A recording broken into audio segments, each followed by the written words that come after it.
Halo semuanya, selamat datang kembali di video analisa teknikal cryptocurrency bersama Mandana. Ini adalah analisa teknikal untuk kripto di Bitcoin dan di Ethereum. Untuk di bulan Agustus dan kemungkinan akan terjadi di bulan September 2022. Seperti biasa, jika teman-teman suka dengan video analisanya, teman-teman jangan lupa like dulu videonya, subscribe bagi yang belum subscribe, dan hidupkan lonceng. Dan juga jangan lupa di-share ke teman-teman yang lain yang sekiranya perlu analisa di cryptocurrency, khususnya di Bitcoin dan di Ethereum. Seperti itu. Di BTC dan di ETH. Oke, langsung aja kita ke dalam analisa kita di Bitcoin dulu ya. Kemarin itu, kapan terakhir saya bikin ya? Saya bikin terakhir itu di bulan Juli ya. Di bulan Juli ini ternyata harganya Bitcoin ternyata dia langsung ketika dia break ke atas, dia retest, dia naik lagi, dan ya dia tidak bisa bergerak lebih naik lebih jauh lagi, dan harga sekarang berada di bawah lagi. Jadi kalau saya perhatikan ya, level Bitcoin untuk saat ini adalah 18.041 untuk area support, lalu support selanjutnya adalah di 15.000, dan support selanjutnya adalah di area 10.000. Karena mengapa? Kalau kita lihat di sini ada area dia punya structure demand di sini ya. Structure demand di sini yaitu kalau diperhatikan structure demand ini akan saya luruskan lagi deh ya. Structure demand-nya itu ada di harga 17.600 sampai di 18.600. Lalu selanjutnya adalah di area 14.500 sampai di 15.733. Jadi otomatis kalau kita lihat per hari ini, untuk per hari ini Bitcoin kemarin dia tidak bisa bergerak lebih tinggi karena di sini ada satu level support become resistance. Ya, di sini ada support become resistance. Sebenarnya dia belum kena sih ya. Dia belum kena, tapi harganya sudah, mungkin sih ada area supply kayak di sini ya. Dia di daily nggak kelihatan, mungkin di H1 kelihatan ya. Ya, di sini ada satu area supply sebenarnya kemarin. Inilah mengapa harga dari Bitcoin itu langsung drop ya, karena di sini, nah ketika dia kena, kemudian dia drop signifikan sampai per hari ini. Dan kalau kita prediksikan untuk XAU lagi, BTC-nya ya, untuk di Bitcoin, untuk di sini kemarin dia sudah kena Fibonacci 50% ya. Dia sudah kena Fibonacci 50%, dan saya rasa untuk Bitcoin akan bisa melanjutkan penurunannya kayaknya ya. Kalau kita lihat di weekly juga kemungkinan ini untuk Bitcoin saya rasa ketika dia sudah kena Fibonacci 50%, dia kemudian turun, dan berarti kalau kita lihat dia Fibonacci sekarang, kemana akan dia bisa pergi gitu kan, batasnya sampai mana.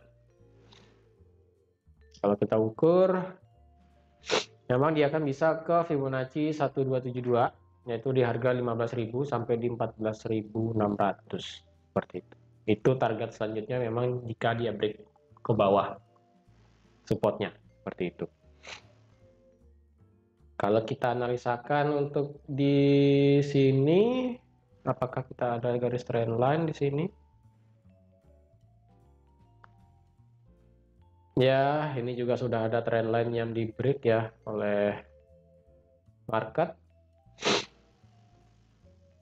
Kalau kita perhatikan lagi di sini seperti bearish flag ya. Coba kita, apakah sama? Ya, ternyata sama ya. Jadi di sini ada bearish flag Jadi otomatis ketika terjadi bearish flag panjang di sini, biasanya sih untuk bearish flag ketika dia break dia akan 1:1 biasanya ya. Ini kemungkinan bisa turun sampai 8.000, tapi kita nggak tahu sih ya. Ini ada bearish flag di daily, jadi kemungkinan penurunan dari Bitcoin akan masih bisa lebih lanjut ke bawah seperti itu ya. Dan walaupun itu ada bearish flag, jika teman-teman perhatikan juga di sini seperti ada rising wedge juga ya kan. Di sini seperti rising wedge, dan ketika ini di break, pokoknya ini trendline-nya di break, harga kemudian berada di bawah. Jadi otomatis teman-teman yang ingin nge-buy di Bitcoin, saya rasa menunggu deh, dalam artian menggunakan sistem DCA ataupun dollar cost averaging. Ketika di 18.000 teman-teman boleh nge-buy lagi, kemudian di level 15.000 teman-teman boleh nge-buy lagi, dan ketika dia sampai di 10.000 teman-teman mungkin baru boleh maksimal nge-buy-nya seperti itu. Saya rasa sih seperti itu ya, ketika dia sudah sampai 10.000 baru teman-teman boleh maksimal untuk nge-buy.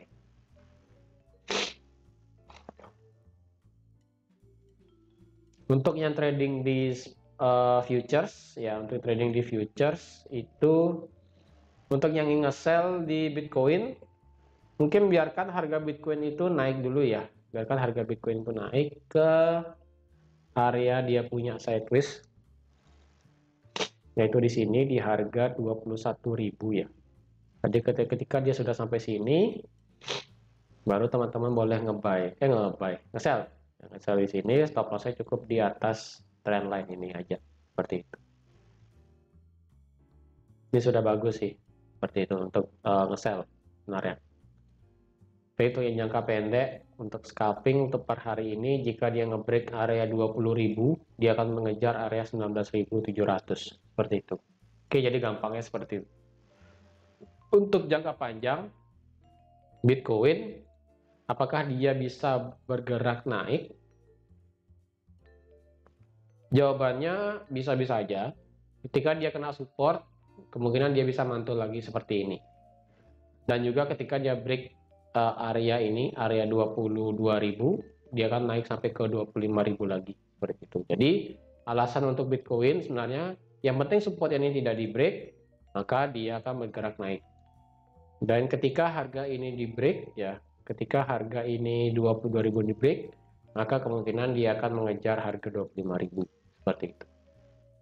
Dan untuk secara mingguan memang di Bitcoin masih deras banget bearishnya, seperti itu. Masih sangat signifikan bearishnya, dan ya dia belum bisa ada tanda-tanda untuk bergerak bullish. Yang penting tunggu aja. Jika dia break 18.000, berarti mengindikasikan dia akan bergerak lebih lanjut ke area 15.000. Dan ketika 15.000 di break juga, maka otomatis dia akan mengejar area 10.000 dan 11.000 dolar per koinnya, seperti itu. Oke, jadi ini untuk Bitcoin, jangka panjang masih bisa bergerak turun. Selanjutnya adalah di Ethereum.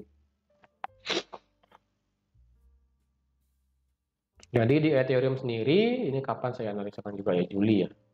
Pada saat Juli, ternyata beneran harga bergerak sideways saja, dan ketika dia ngebreak harga 1276, harga langsung terbang ke atas sampai ke level berapa ini? 2041. Kenapa dia berhenti di sana? Coba kita lihat dulu. Kenapa dia berhenti di sini ya kan? Kenapa dia berhenti di area 1000, 2000, berapa nih? 2000. Apakah ada supply di sini? Tidak terdetek ya. Support ya di sini ya.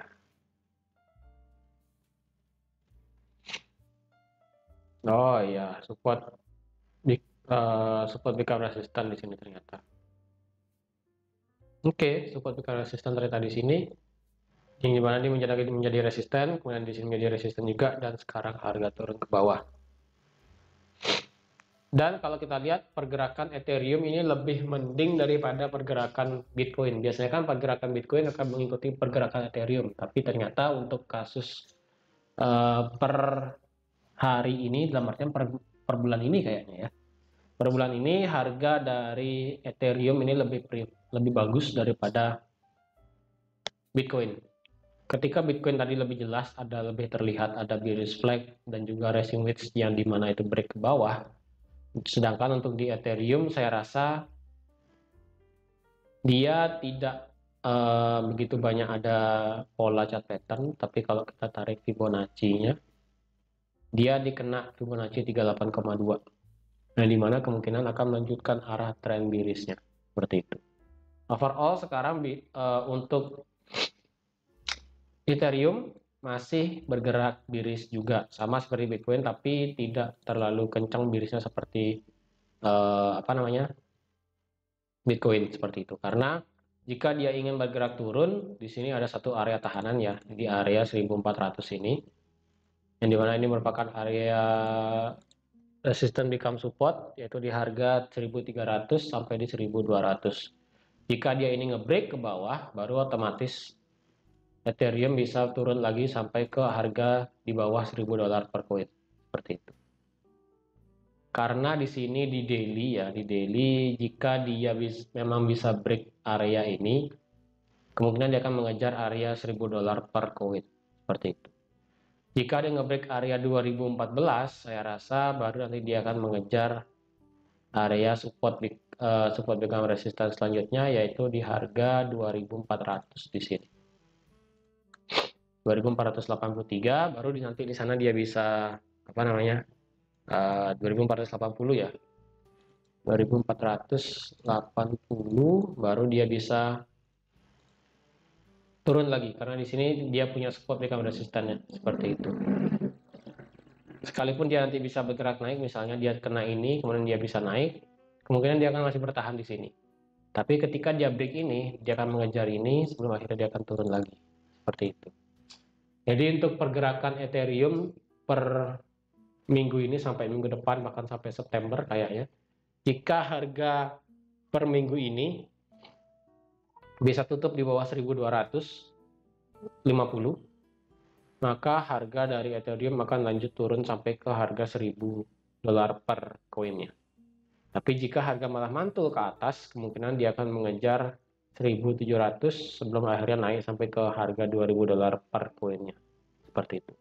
Tapi untuk long term adalah Ethereum masih sama bergerak bearish seperti Bitcoin. Karena kalau kita lihat hampir semua koin cryptocurrency itu mulai bergerak, ataupun bukan mulai sih masih bergerak dalam tren bearish-nya untuk saat ini seperti itu. Karena ya sudah banyak orang tidak mulai minat terhadap kripto lagi seperti itu. Hype-nya sudah berkurang seperti itu.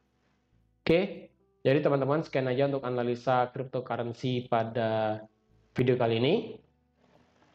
Terima kasih sudah menonton video ini sampai habis. Terima kasih juga sudah like, share, dan subscribe juga. Dan sampai jumpa nanti di analisa teknikal cryptocurrency berikutnya. Bye-bye.